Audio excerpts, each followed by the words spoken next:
لو انت مامي جديده تعالي اقول لك التغذيه السليمه المظبوطه عشان تعرفي ترضعي طبيعي كويس. انا الدكتوره نيفان رضا، استشاري اطفال واخصائي تغذيه علاجيه وعلاج سمنه ونحافه. لو انت مامي جديده بقى وعايزه ترضعي طبيعي، اول حاجه لازم يبقى عندك استعداد نفسي ان انت هترضعي رضاعه طبيعيه وتبقي متقبله الموضوع. الحاجه الثانيه، هولد يبقى هتولدي هتقومي تكملي على الفيتامينز اللي كنت بتاخديها وقت الحمل وما تقطعيهاش. تالت حاجه، لازم هتاكلي كويس قوي قوي، ولازم شرب الميه وبكميات كبيره.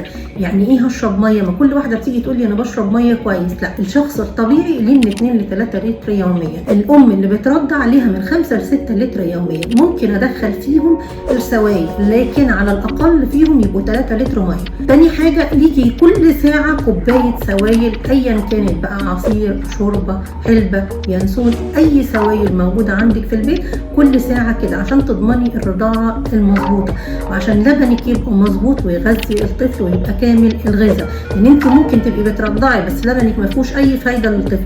ازاي بقى؟ لو انت بتاكلي فاست فود كتير، لو بتاكلي وجبات سريعه، لو بتاخدي حلويات ومياه غازيه كتير، ما بتاكليش حاجات مهمه، فبالتالي لبنك ما فيهوش الغذاء المظبوط. وخلي بالك ان انت لما بتاكلي صح هتربي طفل سليم وهتطلعيه صحته مظبوطه وسليمه.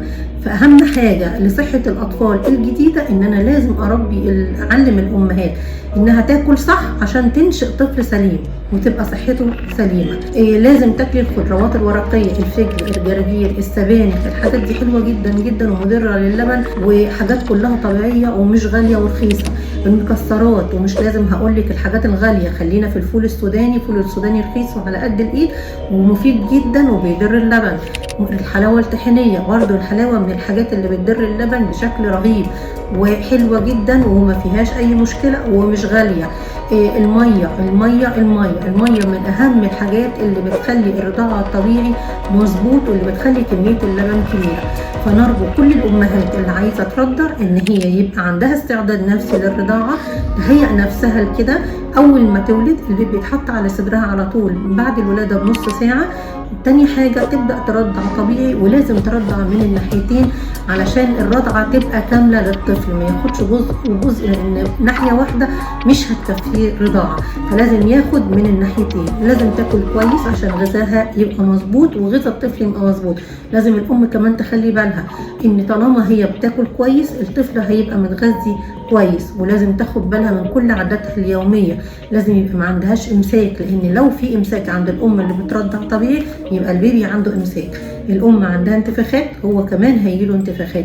زي ما بيبقى في الأم بيبقى فيه طالما بيرضع منها طبيعي، هما الاتنين بيبقوا واحد. فلازم تظبط أكلها وتبتعد عن أي المأكولات اللي ممكن إنها تعمل لها غازات وانتفاخات والتهابات في القولون واللي هتعمل لها مشاكل، عشان ما تزودش موضوع المغص والانتفاخات عند الطفل وتعمل لنا مشكلة كبيرة ويبقى صيخ وعياط مستمر ما بيقفش.